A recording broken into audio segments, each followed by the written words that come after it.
em Efésios capítulo 2. Já estamos há algum tempo estudando essa epístola, e agora estamos no capítulo 2. Eu quero ler com os irmãos do versículo 4 até o versículo 10. Mas Deus, sendo rico em misericórdia, por causa do grande amor com que nos amou, estando nós mortos em delitos, nos deu vida juntamente com Cristo. Pela graça sois salvos.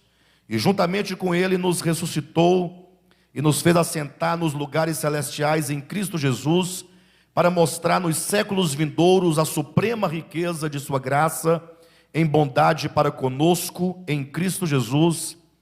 Porque pela graça sois salvos mediante a fé, e isto não vem de vós, é dom de Deus, não de obras para que ninguém se glorie, pois somos feituras dele, criados em Cristo Jesus, para boas obras, as quais Deus de antemão preparou para que andássemos nelas. Muito bem, só para os irmãos situarem o que nós queremos falar essa noite, é importante que nós, ao lermos essa primeira porção de Efésios, desde o versículo 1 até o versículo 10, que nós entendamos algumas coisas. Primeiro, que nós entendamos que o capítulo 2 é uma visão que o apóstolo traz acerca do propósito de Deus de salvar o homem, mas é uma perspectiva do plano da terra. Porque no capítulo 1, ele fala acerca do Deus Trino, Pai, Filho e Espírito Santo, demonstrando como que Deus, no plano da eternidade, já havia nos elegido e nos predestinado para um fim. Como que então, no tempo, o Filho vem ao mundo para sofrer a morte vicária, a morte redentora no lugar do homem. E como que o Espírito Santo então trabalha neste homem para então se tornar para este homem o selo e o penhor da salvação. Quando nós dizemos aqui que o capítulo 1 é o plano da eternidade, alguém pode até perguntar, ora, mas como você diz que é o plano da eternidade se aqui registra a obra de redenção de Cristo que aconteceu no tempo, né? Acontece que o apóstolo Paulo ele começa falando de eleição e predestinação, e ele conclui no finalzinho do capítulo 4, já mostrando a igreja como corpo de Cristo.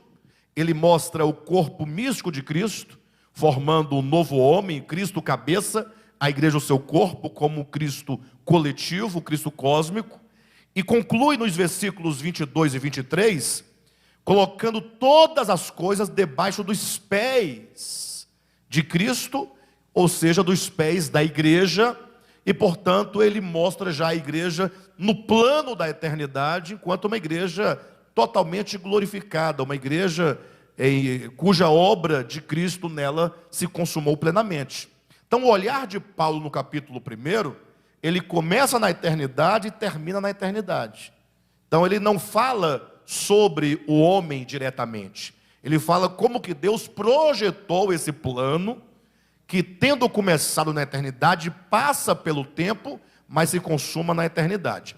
No capítulo 2, é como que ele desse um salto do céu para a terra, ele viesse para a terra, e agora ele vai falar sobre esse plano divino de redimir o homem e fazê-lo então a sua noiva, a sua igreja, o seu corpo. Mas agora ele olha dessa perspectiva temporal, ele vai olhar para o próprio homem, ele vai descrever a condição do homem na qual ele se encontra, como que essa obra de Deus alcança este homem totalmente perdido, totalmente corrompido, totalmente degradado, e ele demonstra como que Deus então trabalha essa obra de salvação no homem. Por isso que uma outra coisa importante a se perceber é que no capítulo 2, versículos de 1 a 3, Paulo ele faz então a descrição da condição orgânica, da condição espiritual do homem antes de ter a Cristo como Salvador, antes de receber a Cristo enquanto seu Salvador.